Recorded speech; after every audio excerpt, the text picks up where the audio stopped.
All right. What's up, everybody? We are back in the 10 o'clock hour. It's J. Mal Green on the B.U.M Radio Show, the Bold Uncensored Movement. Where the great thing about speaking the truth is you don't have to memorize it. And I got my co-host who was 30 minutes late today. Janella Curtis in the building. I don't want to hear what happened. She was 30 minutes late today. I was driving. Very disappointed. So let's get into back into the discussion here. We have some special guests that are running for the 7th Congressional District here in the city of Chicago on the west side. Trying to get the west side some grass. West side ain't got no grass. See, now we're not going to go there. We're not going to start. All right, I ain't going to do no west side jokes, y'all. But, I got a lot of problems, but I'm glad I ain't from the west side. All right, now. That's what a hater sounds like. I was raised on both sides. Right? My dad was on the west side. Now he was born and raised on both sides. I was raised on both sides. I saw you eating Uncle Remus yesterday. No, I would never eat that work garbage. out I ain't gonna lie. there, Disgusting. and y'all, my first day on the job, I pulled up to the office, and there was a police chase. Right? There's a police chase? He threw the crack over there, and I promise you, this is exactly what happened. That's why you were late. Yeah, that's why I was okay. Yeah, that's why you was late? Yeah, right. All right, so let me talk about these two. Kina Collins is a nationally recognized gun violence prevention and healthcare advocate running for the Illinois 7th Congressional District seat. With a proven track record of policymaking, coalition building, and working with communities to improve public health and safety, Kina is ready to represent the needs of diverse citizens in our district and bring a fresh voice to Washington, D.C. 2018, Kina built a statewide coalition and helped pass historic civil rights legislation to establish the Illinois Council on Women and Girls. This council prioritizes the needs of women, including women who identify as transgender, when evaluating state policies and allocating resources.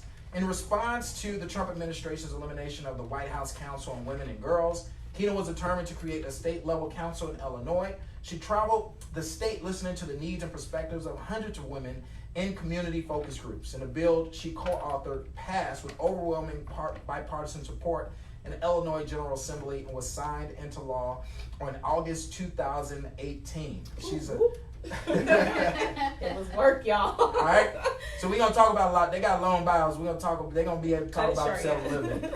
Anthony Clark, he was born on the south side of Chicago. Oh, you on the south side? You was born on the south side. That's what we're talking about, man. That's what we're talking about. I'm the minority in this room. To two working class parents, his father is a retired proofreader and military veteran, and his mother is a retired accounts coordinator. Both born and raised in the Morgan Park area of Chicago. Growing up in Oak Park, Anthony experienced firsthand how wealth disparities and demographics determine an individual's possibilities. When traveling to visit family and friends, he saw how a block, an area code, and a zip code could be the difference in access to opportunity. Like many, Anthony was impacted by death, incarceration, poverty, and illness. Anthony realized his parents' dreams by becoming the first individual in his family, in his immediate family, to obtain a college degree, earning a B.A. in communication, an M.A. in criminal justice, while serving active duty in the United States military. 2009, Anthony was honorably discharged from the Air Force due to a service-connected disability. He became a teacher, taught alternative trauma in CPS schools, and as an educator with a wide range of promising high school students with a focus on building generational socio and economic empowerment. And he's continuing his education with all these damn degrees. Damn, you got many more degrees than me.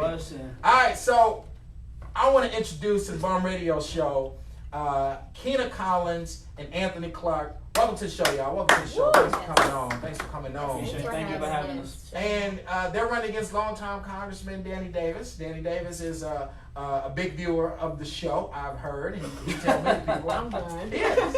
I'm being honest. He might be listening. So he told my mother last week that this was one of his favorite shows. Really? So yes. So what time is it? I know. It's 10 p.m. It's 10 p.m. Okay, you still up? Very interesting. Yeah.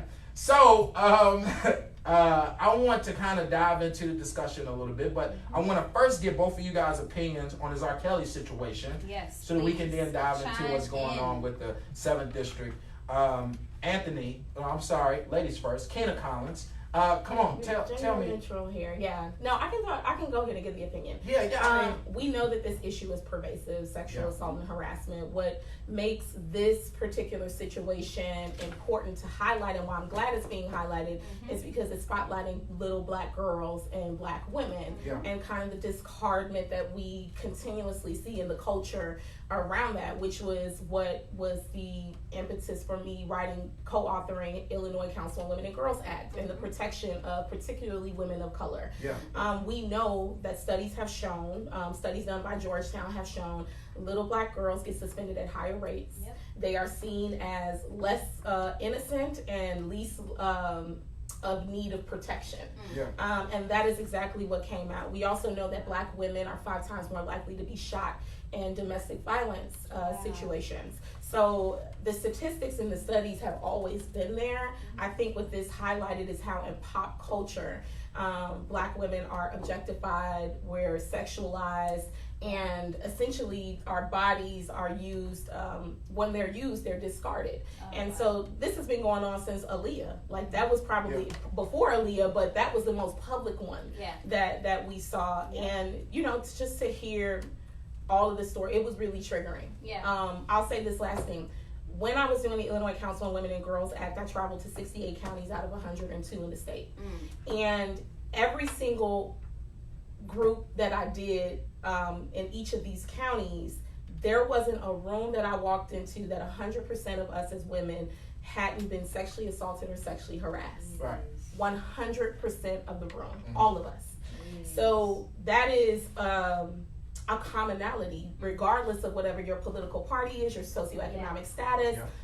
Women across the board, but particularly those who are undocumented, Black women, those with disabilities, those who are poor, we are silenced the most, and it is extremely pervasive. I agree. That's why I talked about most of the women that I know in my life have been had some type of sexual abuse happen in their life, which is alarming to me. Anthony, talk to me about this. I mean, the R. Kelly situation is interesting because it's actually personal for me. If we remember the video that came out long ago, the young woman who was actually an extremely young girl at that time that video was exposed actually went to our high school. I was a junior when she was a freshman. We knew her personally. R. Kelly used to visit our high school, come to our games, so on and so forth. He was presented as a godfather. So it was extremely personal for us in a sense when everything was exposed, because of course being young, we didn't really know how to truly articulate that, So moving forward, we've always mobilized against R. Kelly in our community. I was one of the individuals, we actually led a protest in front of his studio where counter protesters came out. I don't know if you saw the video where Burberry Coat was out with his loudspeaker, and I was going against him because again, I feel like as a male, as a Black male, we are inherently part of the problem. So shout out to Brenda Tracy. She started a movement. She's a rape survivor. She travels the country. She's a warrior. She started the movement, set the expectations. So we collaborate with her. And one of the things she preaches is men need to be part of the solution. So that's what I aim to do, truly be an ally in verb form. So one of the things we've done in our community within the 7th Congressional District is I've actually partnered with young women within our high school, and we actually changed the sexual assault policy at our school level, at our district level, because a rape had occurred 3 years ago. It was being covered up. It was being brushed under the rug. Young women leaders came to me, based upon the work that we do in the community, and I supported. I got behind them, empowered their voices. We started a petition, and we basically rocked the boat, and we were able to change the policy at a district level within D200 and D97 within the Oak Park community. So it's extremely personal. Again, I challenge all men out there, recognize and understand that inherently you don't have to directly be a rapist. You don't have to directly be someone who sexually assaulted someone to perpetuate a systemic issue that encourages this culture. So we have to truly be allies in verb form. We have to step up and use our privilege as men to empower women, similar to what we've done in our community to push for real change. So I'm glad R. Kelly's being brought to accountability. It's a little bit too late. It is definitely late. 312-374-8130 is the call-in number. So give me, both of you guys are running against Congressman Danny Davis. Now give me in 2 sentences, why, I'm going to make it hard for you. Right. Both of you, a lot of people talk about how it is a hard sell to fight someone who has such great name recognition. Mm-hmm. But give me 2 sentences on why it's you. Now, of course, you got many policies and everything else you want to say, but why today? Give me your hook to why you are that candidate that I should be looking at. All right, this time, Anthony. Yeah, no, definitely, no question. So 2 sentences. Currently, we have an incumbent who focuses on individual empowerment, focused on maintaining status quo. We are a movement that is focused on root causes, pushing for systemic change, empowering people in our communities. So that's essentially the purpose. Kina. Yeah, so we're running on social, racial, and economic equity and justice. And being from the Austin community, I am the only candidate currently that is from a working class community living in a marginalized community in the district. I was born, I was raised there. When I win the seat in 2020, I'm going to stay there.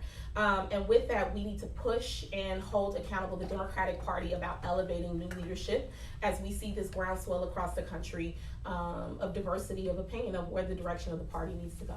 Okay. Now, your stance on gun violence is more of a public health epidemic.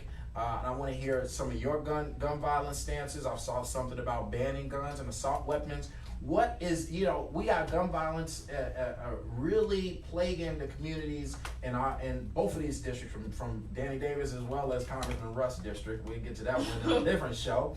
But what can you do and what will you do as the congressman or congresswoman to really do something, to really show something innovative to the district to really reduce gun violence and be a helping hand to the city of Chicago? Kina.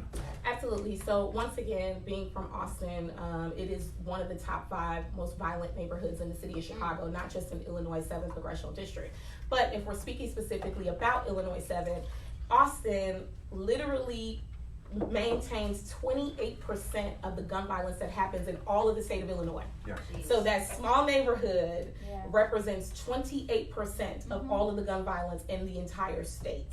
And it's an extremely, small neighborhood. So for me, knowing that that's the issue, we do have to look at it as a public health epidemic, meaning that we need to invest in things like trauma-informed care. What we've seen a lot of congressional leaders and even other elected officials do is throw administrative ways to fix it, criminalize it, but you can't talk about violence without talking about the economics. If we're not pouring in funding to help deal with the PTSD, the anxiety, the depression that everyday people in some of these communities are dealing with, we're never going to get to the root. What does that look like? Congresswoman, first, you're going in Congress. What is the solution? What's that solution? So the first solution is basically taking federal funding and investing in trauma-informed care. That means getting counselors and social workers in schools, particularly middle schools and high schools. That means supporting legislation like universal background checks.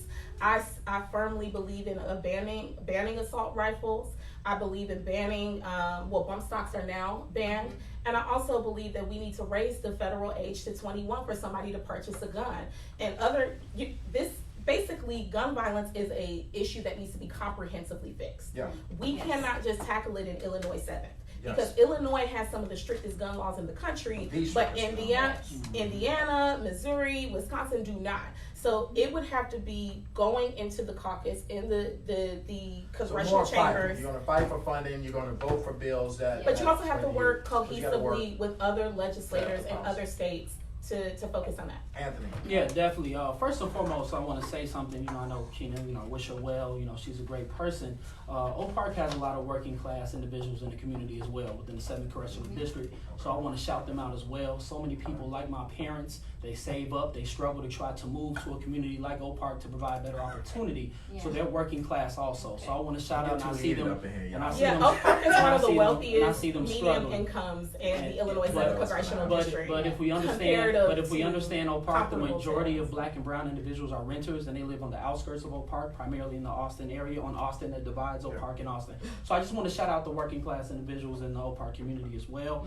And also I want to point out, I was actually a victim of gun violence. I was shot in 2007. My military partner was shot right in front of me. I've lost 11 students to gun violence in my 10 years of teaching. As you can see, I'm wearing a button right now. Elijah Sims, who was murdered in August of 2016.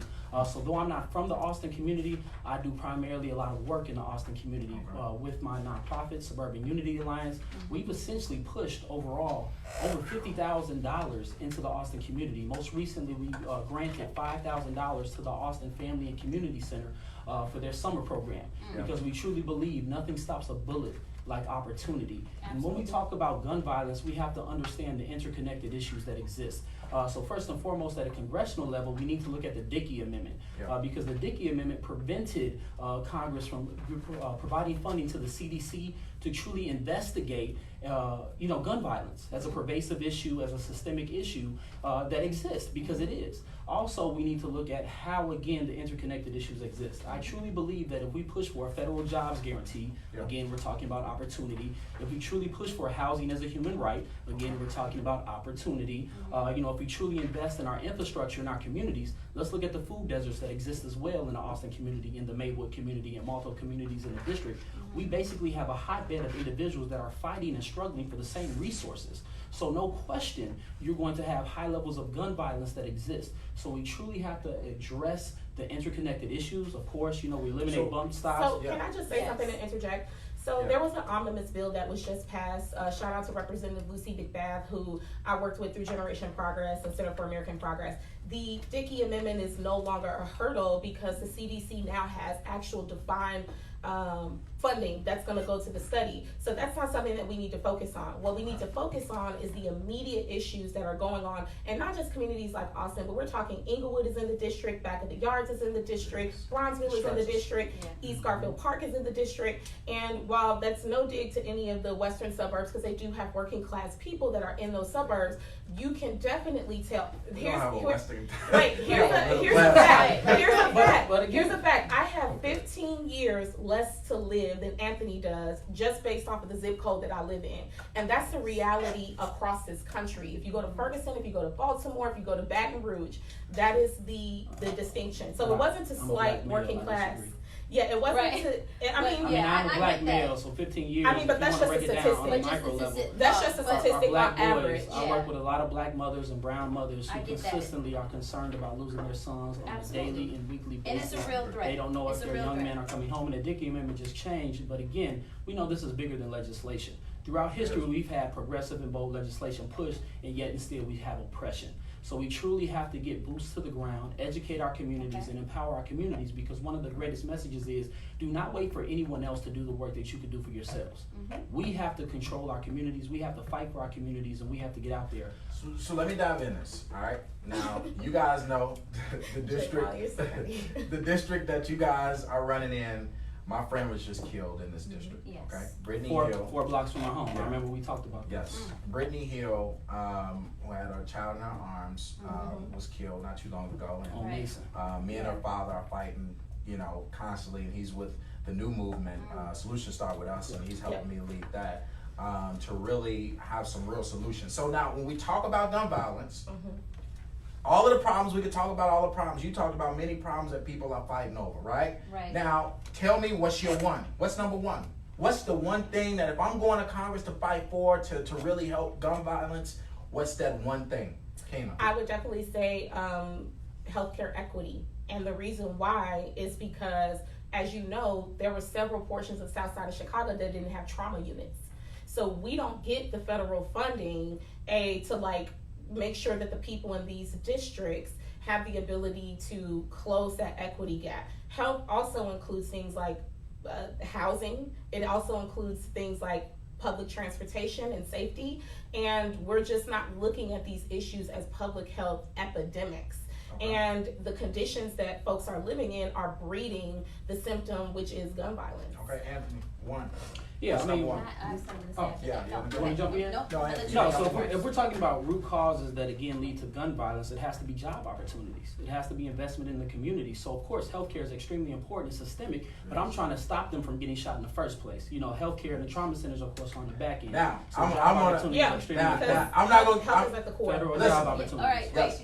But I'm not gonna get in the middle of this. But what I Right. But no, can I say this one thing? But what I will say is, jobs should be number one. And then I Jobs are number one. economic But development. healthcare is also Right. something that we should be fighting for Right. on Yes. that level too. Yeah, but jobs are number one. But- no question. Jobs Yeah, are so- included in healthcare. It is. As well. It is. It can be All intertwined. right, guys. It Let can me be let me intertwined. just Go say ahead. this one thing, and I want you guys, if you haven't heard of Bronzeville, has Bright Star Church, right? And they're building a trauma center. The Turn Center. The Turn Center. I really encourage you guys to research it. If you haven't, research the hell out of it and use it as a model, because they are building a trauma center in Bronzeville. Yep. What street is that? Off of I don't King know, Drive? Pastor Chris Harris. Pastor Chris Okay. Davis, absolutely. But it's something you, Right. man. But one thing I want to jump gotta in and bring say it to real the quick, website. Jamal. Now talk yeah. about healthcare. She talked about healthcare. Now tell me No, about again, healthcare. single payer healthcare is a human right. Of course, there's interconnected. And both of We you talk guys about- believe in Medicare for all. We talk about that. Single of course, payer. single payer Single payer. healthcare. Okay. That Single was payer my healthcare is question. extremely important, Yes. and of course the Green New Deal. They both again involve job creation and job opportunity, a Okay. federal jobs guarantee. But one thing I wanted to jump on in regards to being boots to the ground that you're dealing with and I'm dealing with is with Elijah Sims. We're literally, I'm in Austin every day. I know who I see and who I don't see out in the streets in Austin. I'm there. You know, we set up our grill, we set up our sound system. We're trying to break up the monotony that exists. We're partnering with organizations within the Austin community. And one thing we realize is we literally know who killed Elijah. Right. Like he and his mother, we're best friends. Like that is my sister. You know this. So many individuals are afraid to come forward. So one of the things we also have to address is the relationships between our police departments and our community. Definitely. Because How I do you don't do that? believe that our police How do you do departments that? are doing enough. How Because do they're you not do it? focused on But how do community you do it? policing models. Okay, They're not so- focused on community policing models. They're not focused on protecting our community But, members. but when we talk about immediate concerns, I asked for the mayor for a citywide witness protection Yes, you program. did. Now, Yes, you did. do you Not guys? only that, I think that when we're talking about law enforcement, there needs to be a complete overhaul on the federal level as well as the state level. One of the things that I worked with Live Free Chicago here and pushing is the Office of Violence Shout out to Live Prevention. Free. Yeah. An Office of Violence Prevention, which is a model that's used in places like Minnesota and the Twin Cities all over, is an office specifically dedicated to the reduction of gun violence, but not just gun violence, but domestic violence and other forms of violence in the community. What we need on the federal level, if we're talking about police-community relationships, is one of the first things that I want to do is sponsor legislation on the federal level to make a national database on police shootings.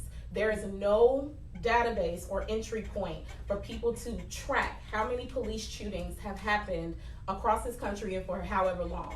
One of the first pieces of legislation that I want to push forth is sponsoring that the first ever federally mandated national database on police shootings, because it's an epidemic also in our community. And if I could jump in, I think one of the most important things we have to realize as Black and brown and impoverished communities is what this nation is built upon. Yeah. This nation is built upon capitalism and white supremacy. Right. If we understand our history, the police force was founded to maintain and control slavery. Slaves, yeah. They wanted to keep slaves on plantations. Fast forward to 2019, they want to keep Black and brown individuals within their impoverished communities. They don't want you traveling to Oak Park to where the median income is $84,000 or to River Forest to where the median income is over $100,000. They want you to stay in the Austin community where the median income is $36,000. So honestly, we have to completely talk about, seriously, do we abolish the police forces? Do we completely overturn the police forces because they're built upon oppression? We could talk about legislation all we want to. We could pass legislation. Throughout history, we passed legislation. That's pretty and yet radical. Still, Yeah, Are you question. calling for an abolish of the police department? No question. I feel like we need to definitely talk about it. It needs to be Or on the maybe there table. should be Well, some reform. Because again, we need to Before have abolish it, maybe we 100% should reforms reform. Kina. because it's built Yeah. upon oppression. Do you believe in So, abolishing the police No, department? I don't, and that's not my stance. What I do think needs to be put into place is accountability, right? Okay. So I also think that we need a United States National Commission on Criminal Justice Reform, where we basically make it a kind of what CPAC has been pushing for too, Yeah. where on the federal level, we are bringing the voices of experts in the communities who are in their communities actually working on restorative justice practices. I think it's not very feasible to say that once we get rid of police, like what next would you do? And a lot of people don't have the answer for that. I know there's great abolitionists on the ground who are doing work, and I respect that work. Yeah. But how do we make that applicable to the federal level? So it's not to just the idea of what Anthony believes in, but what it is to say is that we do need to rehab and reform and bring some of those restorative justice practices that have already been implemented in these communities Right. and have worked. But one thing I'm saying, and what I'm putting out to the community, like, yeah, if you look at Las Vegas and certain areas, you know, community policing models have shown progress in the sense of police officers investing in the community, being from the communities they serve, starting with individuals that are young and working their way up. But if the game is rigged, if we recognize that by design the game is rigged, what sense does it make to pick another team? You're still going to lose. Black and brown and poor individuals have been losing since the dawn of this country because it's built upon, again, capitalism and white supremacy. So we have to completely overhaul the systems Right. and recognize that to change policy. So we ain't got much time. Now give me your one policy. Let's try to keep it short and let's not make it a dog fight here today. But I do, number one, I thank both of you guys for running because both of you have some amazing ideas and I think you're gonna give a lot to this district, and we're gonna get to that ending question in a minute. But tell me, what is one innovative policy that you plan to, or innovative legislation, have you came up with it yet, that's something that you want to push? You see AOC come up with the Green New Deal, right? What is something that you want to draft, or if it's an issue that you want to draft around that you think matters to your district? Kina. Yeah, I definitely think what I just said, the supporting and sponsoring the first ever federally mandated national database for police shootings, because I was on the front lines with you, Jamal, when we were fighting for Laquan and Quintonio, and then I went to Baton Rouge, Louisiana, and guess what? Alton Sterling got shot execution style, and I was organizing there. So for me, if we're gonna be transformative, then we have to take bold actions to move forward. It has to be something that's tangible, something sustainable, something that has data, And tell me, that what we is can that move forward. database? How can that database benefit the Yeah, community? so I think that when these police shootings happen, the number one thing that they pivot to is that, it's such a rare thing. Right. But we don't know that because we've never seen the data behind that. Yeah. As you know, the work that we did by organizing for Laquan McDonald it changed the whole political landscape in Chicago, and it pushed for the consent decree and got the consent decree passed. But we were taking direct action, organizing, and turning it into electoral power and organizational power. Right. And that's exactly what we need to do on the federal level. Give me your one, Anthony.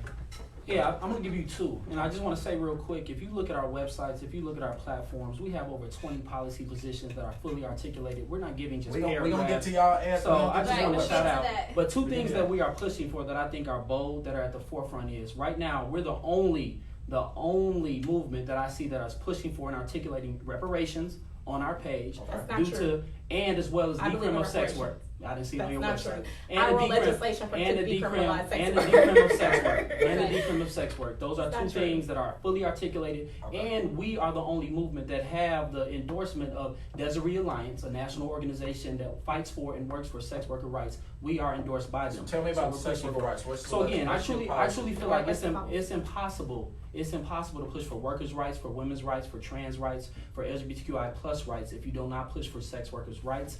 So we're pushing for full decriminalization, because if we understand regulated industries within, again, a capitalistic society pushed by white supremacy, these individuals go into sex work oftentimes because they are oppressed, because they cannot make a livable wage, because housing is an issue, because they're either kicked out or discriminated against. So we truly have to fight for our sex workers' rights. We have to fully decrim on a federal level. FOSTA and SESTA is problematic because it does not positively impact sex trafficking. Right. So we really have to address these issues and fight for a full decrim. So progressive stances, reparations and sexual rights. Do you agree with both of those? Absolutely, and stances? actually, aside from the reparations, my legislation, House Bill 5544, actually addresses sex workers and protection of the rights of women and girls and individuals who categorize themselves as transgender. Do you believe in decriminalization of sex? Absolutely, Okay. absolutely. All right, and And reparations as well, and not just reparations as writing a check or just job creation. We need reparations in the form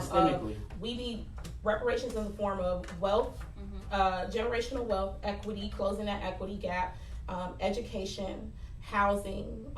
It runs the gamut, and I think that it's definitely possible because other demographics of people in the United States who have, for example, the Japanese American who were put in internment camps, they were given reparations. Okay. So Now, do you believe in repealing Section 1325 of the Constitution and Here making we go.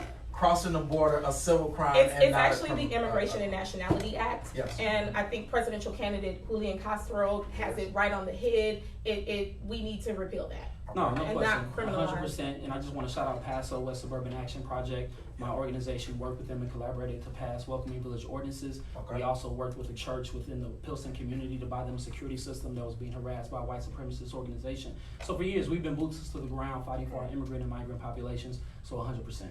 Well, good. I'm Now- glad you guys agree on that. Yeah, we agree on that. Did you try to end on a good note? That's one of my big stances, y'all. Yes. All right, and Yes. we need to repeal that. Now, Definitely. when we talk about this district, okay, and I think both of you guys have amazing policies. Both of you, you know, what is one thing that you think, and as we wind this down, what is one thing that you think that you differ on your opponent on, whether it's policy or you know, fighting stances? I give this to Anthony first this time. Yes. Yeah, for me, you know, I think we're speaking truth to power. We're a movement. In 2018, I was nominated to run. You know, I didn't wake up and say I want to be a politician. I didn't wake up and say, you know, I'm going to run for office. I was nominated by the community because in 2017, I was Community Member of the Year, Village of the Year in Oak Park, based upon the work that we do. So I think what's good about our movement and what's great about our movement is we're building coalitions. Shout out to the Maywood community, you know, Best of Proviso Township. We're doing work with them, reaching out in mental health work, gun violence. Shout out to the community centers in Austin that we're working with, B.U.M, and Institute of Nonviolence Chicago, Good Neighbor Campaign. So we're doing this work. We're ingrained. And I think I'm going to end on, it's bigger than policy. Yeah. Because perfect example, slavery ended, correct? We had the Emancipation Proclamation. We realized why we celebrate June 19, 1865. But yet and still slavery still exists. Yeah. The women's suffrage movement occurred, but yet and still women are oppressed. So we could go on and look at policy and legislation. But I think the biggest issue is to understand we're in an ideological war. And we're fighters, and we're boots to the ground, and we're educating the communities. Shout out to, you know, Martise Chisholm. We were just in their community trying to educate on single-payer healthcare in the hood, and you know, in the Austin community, in Garfield Shout out to Park. Martise. Right, Word. shout out National Nurses United. They're doing their thing. So we're Yeah. boots to the ground, moving beyond legislation. Because after the legislation passes, our work is not done. As Yeah. people, we have to continue to hold our representatives and our policies accountable, and we have to be willing to fight. Because this is a marathon, not a sprint. And if we're truly pushing for systemic change, it's going to take us to do it on the ground. Kina, what's one thing? Yeah, I think the one thing that I learned from 2015 and 2013 when we were fighting for Rakia and everybody else and Laquan is that we can do the direct action. It's important, it's critical, it's necessary. But if we don't have the voice at the table, writing the policy and forming the policy, then we're not going to get the resources we need to start shifting and changing the culture around what's happening. And we don't stress that enough in the community. We have a lot of activists and protesters and advocates, and we don't have enough policymakers, which is why we are seeing our communities crumble. Both of you guys are young. What's one thing? What's something But let me different just about say, you? but let me finish. What I will say is different is, once again, I will go back to, I was born in Austin, raised in Austin. I'm still living in Austin. When I win the seat, I'm going to stay in Austin. And this election cycle 2020 across the country needs to be about the return of representative democracy of working class people who are dealing with what's happening in these communities right now. Because when the protests are over and the cameras and the lights go down, on my front doorstep, I'm still dealing with the issues. And by my apartment, there's a vacant lot on one side and a string of abandoned buildings on the other side. And I don't think that that's cool, that our kids have to walk past abandoned schools and abandoned buildings every year. So I think that the biggest difference is that I am bringing that lens and that perspective and informing policy So while I'm more about writing. your upbringing and where you came from. Yeah, I to think you. what got us to this place, him and I didn't just wake up and decide to run for Congress either. I organized in my community, I wrote legislation, lobbied for it nationally and locally, got legislation, civil rights legislation passed into law on the statewide level, and that was when I knew I was battle tested and ready to run for office. Okay, so now before we get You asked the same question, so I just want to make something clear. I wasn't born in Austin. I wasn't raised in Austin, but I'm in Austin. I'm in Inglewood, I'm in Maywood, I'm in Bellwood, I'm in Oak Park, I'm in River Forest on a daily basis, bringing thousands and thousands and thousands of dollars of investment. And I know who I see and don't see in the community and on those streets. So I think the difference is we've been building bridges, we've been building intersectional movements with You guys, our organizations. All right, but let me just say this. You guys have both done some great things. Yes. Yeah. So, Let me say this Go before ahead. we get to our last question. I'll let Yes. y'all get up out of here. Right. Before we get to our last question, you did mention abandoned properties. One of the biggest things that I'm pushing for and working with the mayor on, and many people don't know about this, so this will be the first time people hear about it. But is we need a redevelopment authority in the city of Chicago. And I don't know if either one of you have explored this, where most major cities have redevelopment authorities that focus solely on the development of neighborhoods, taking the red tape away from aldermen, and actually focusing fully. This authority, just like CHA is supposed to focus on public housing, this redevelopment authority solely focuses on development and takes all of the land that we have and repurpose it. And now, so that is one of my pushes and my ideas that I push on the mayor to explore and explore that. Now, what do you guys feel about that when you talk about housing, or do you got a better idea? Yeah, so on the federal level, and what we need to do in Illinois 7th is work around the housing choice vouchers that are already implemented. And that basically gives people rent subsidies, even in the private market, for those who are struggling to have or to obtain housing in a lot of the marginalized areas across the district. And let me just say that, I know I've harped a lot about my hood being from Austin, but the issues that we're seeing in one marginalized community can be mirrored even on the south side in places like Inglewood, once again, Back of the Yards, Bronzeville, people who I've spoken to all across the district who are saying that housing is a huge issue, criminal justice reform is a huge issue, and housing in particular in Illinois 7th, because we have something called $1 million blocks, where essentially people are being incarcerated. The government is spending $1 million per block in some of these marginalized communities, equaling out to about $100 million a year to incarcerate people. And we know that people who don't have housing and people who don't have access to opportunities are experiencing that. So I do support the housing choice vouchers. Yeah, no question. For anyone that's following our movement, you would know that we actually walked the entire district. So we walked over 30 miles, 61,000 steps on my Fitbit from Inglewood to downtown Chicago all the way to Hillside. And we, visited, we filmed talking about abandoned buildings, vacant lots and so on and so forth. So I'm 100% behind that because it's extremely important, because if we recognize our history and we understand redlining, the majority of white families built their wealth based upon home ownership. They were able to pass down that property value to the next generation. Black individuals have not had that ability because of redlining. They housed us in communities, created hoods, and again, FHA and our banks have been extremely predatory in regards to our loan opportunities or lack thereof. So housing should be 100% a human right. I think on a congressional level, we need to look at funding, take funding away from our militarization. I was a military member. I know how much we spend on our military. We need to divert that to our HUD in regards to our homelessness population, in regards to our housing voucher population, and we need to truly invest, because that also ties into reparations, building generational wealth by home ownership. Now, there needs to be an entire oversight on HUD as well. Like, we can't lean on HUD just because look at Ben Carson and he's running it into the ground. There are people who've had assistance from HUD that have mold in their walls, water leaking, and I know that because I have family members who lived in housing projects. So, I think that we need a complete oversight to that, and we need to be giving people the options, and also pressuring on the federal level, and the state level, and city and local levels, that people come up with ways to house the homeless. And lift the ban on rent control, no question. Okay. Now, but all right. Now I'm gonna get to y'all closer. Right.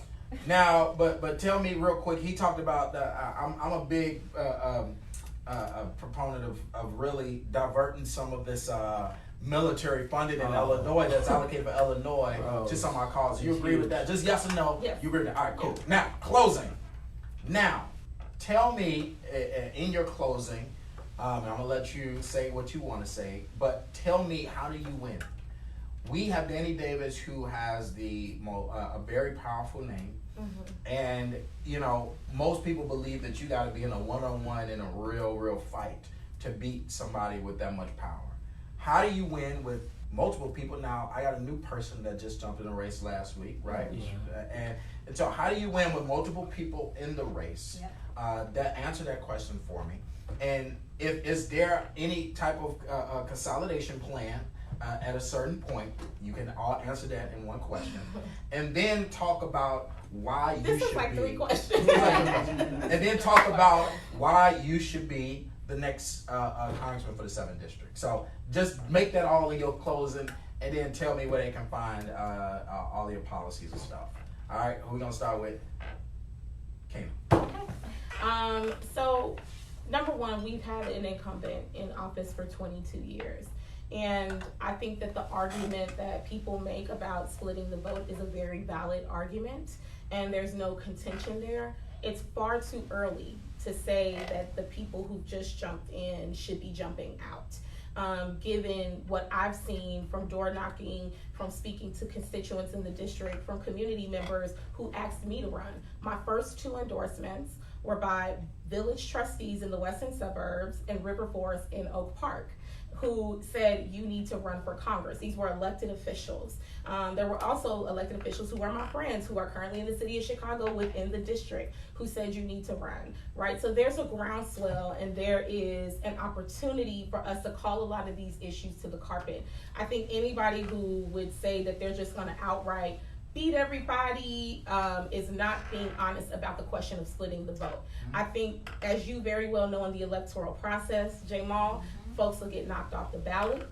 There will be things that come up in life where other people will just step out of the race, and so it's far too early. The good news is that for the first time, in my opinion, Illinois 7 congressional voters will have a variety of people who they can pick from, or option of what they can pick from. And we haven't even really dug deep in candidate debates and forums, etc. I think my track record will prove itself that I'm not just an activist, an organizer, a protester, but that is what I am in my heart. I'm a policymaker. I'm somebody who comes to the table. I have a vision for where I see our district going, and that's transformative and all-inclusive and fully representative district. And I think we could serve as a national model for the country on how to push progressive agendas forward. We are the 5th most democratic district in all of the country. So we don't get the political backlash of being bold activist leaders in those congressional chambers and on the front lines of our district. So we're building the coalition, and if anybody wants to hear about some of the work that we're doing, they can go to Kina for Congress. That's KINA for Congress.com, and you can follow up with us. Number 4? No, it's for the word for. Word for. So yeah, Kina for Congress. All right. Yeah, again, I want to shout out my mother and father, Ryan and Blanche Clark, sacrificed everything to provide me with the opportunity. And one of the things they instilled in me, we're huge Muhammad Ali fans. And one of his favorite quotes of mine is, service to others is the rent you pay for room here on this earth. And since I've been an adult, I've been paying rent and I've been focused. The reason we've gotten to the point we're at in 2019 with President Trump and his current administration is because for decades and decades and decades, we have failed to identify and address root causes. Trump is a symptom. And if you just focus on treating symptoms, the sickness remains. And I think through our work, through me getting, Village of the Year, through us doing work, pushing hundreds of thousands of dollars into the community, we've been focused on treating root causes and building strong coalitions between communities. We just didn't step up and go into communities when we started to run. We've been in these communities because elections come and go, but movements remain. We have national endorsements from Brand New Congress, that's a Realliance, Digital Left. We could go on and on. We have Our Revolution endorsement, Cori Bush, shout out to her in St. Louis, Boots to the Ground, Paula Jean Swearigan, Amy Villela.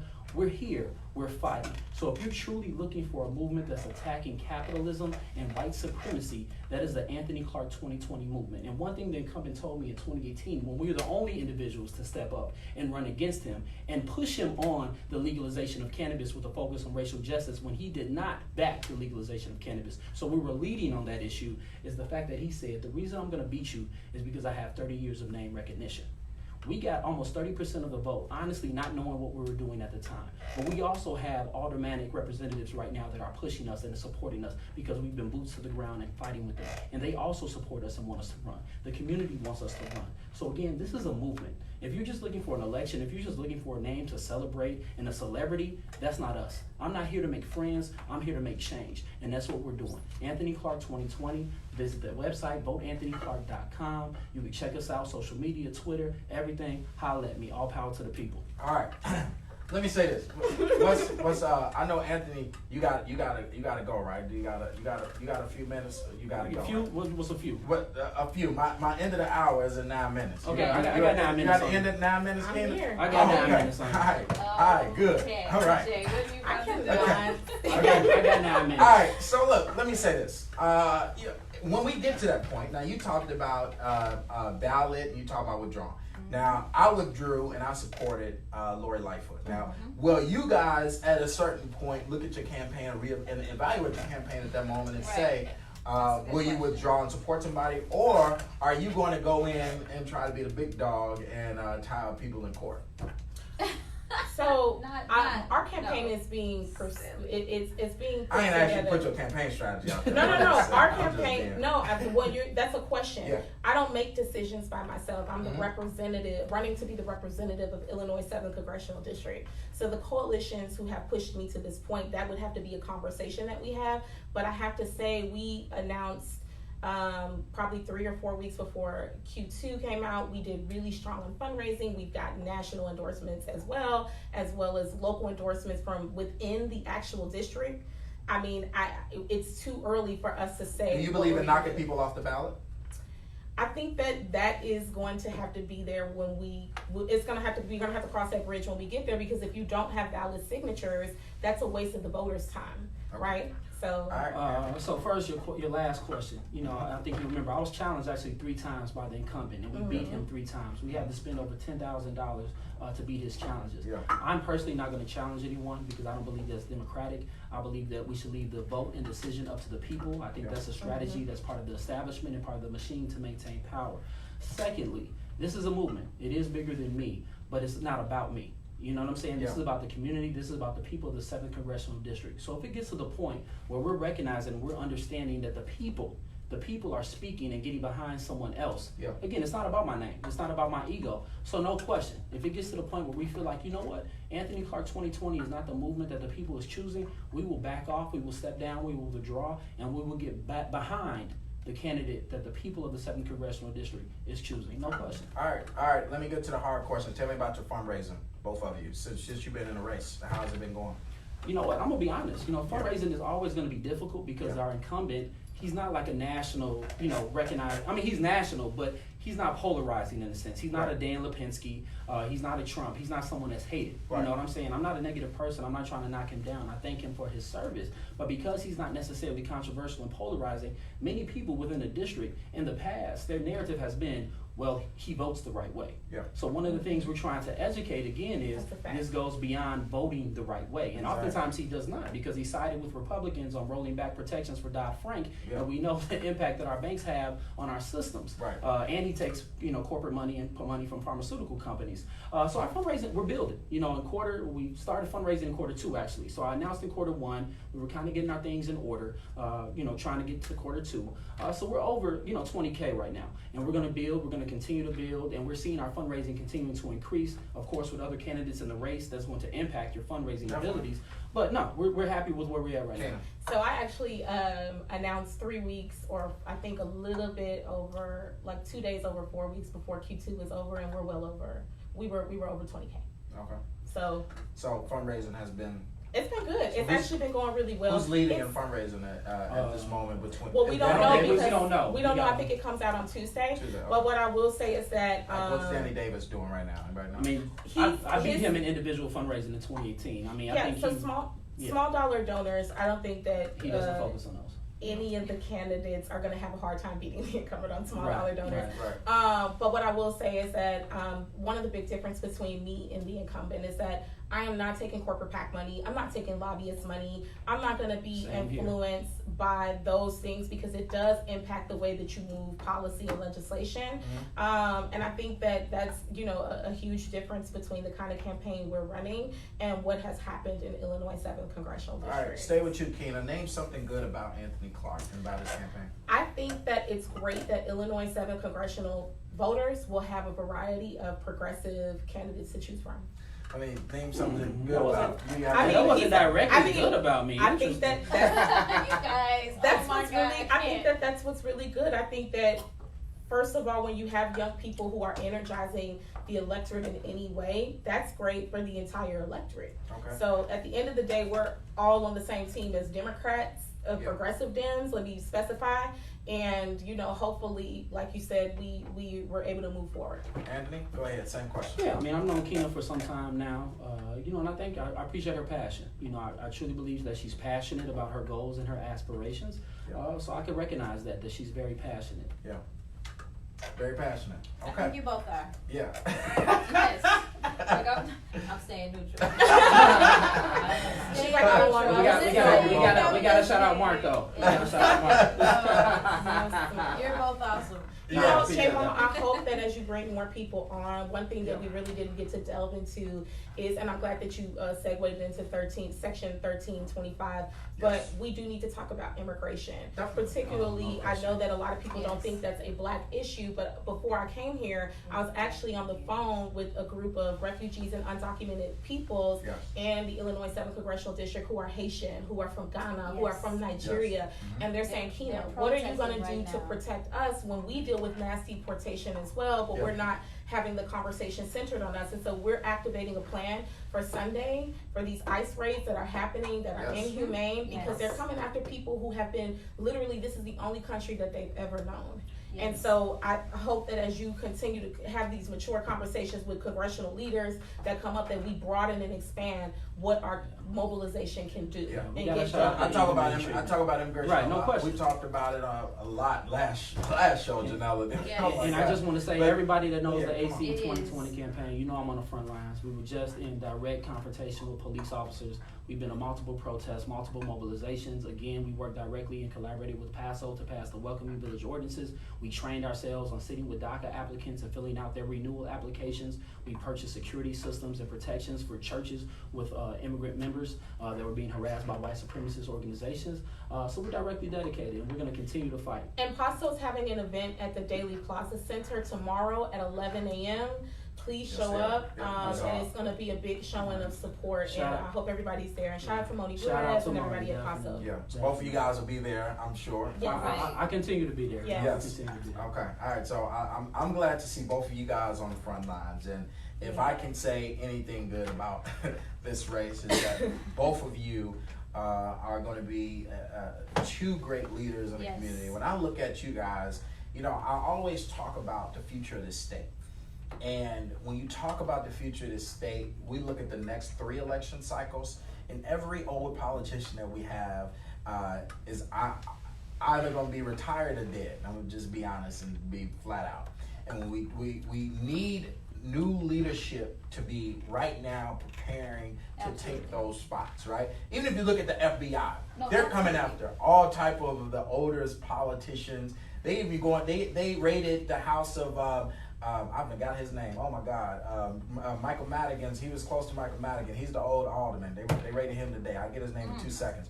But they are zeroing in on different politicians throughout the state, and if young people don't understand our power and what we have over the next few election cycles, we're going to lose that power. We have the opportunity right now to continue to build movements and build new leadership for the state of Illinois, and get involved, regardless of what happens in this. And regardless of what happens in this race. I see both of you guys as the leaders of tomorrow right here. Matter of fact, we're tomorrow, the leaders of today right here in Illinois. And I wish the best for both of you. Yes. I just want to give a quick shout out to Antoine Ford. We're mobilizing next Thursday against police violence within our community, so be on the lookout there for our pages. Young leader, young brother. I truly appreciate you, Twan. Give me your websites one more time. VoteAnthonyClark.com, www.voteanthonyclark.com. And then Kina, the word for Congress.com. That's KINA for Congress.com. I thank both of you for running for the 7th Congressional District, and I'll be paying attention for the rest of this race. I'm going to have you guys on a little bit later. Thank you guys so much for joining the B.U.M Radio show.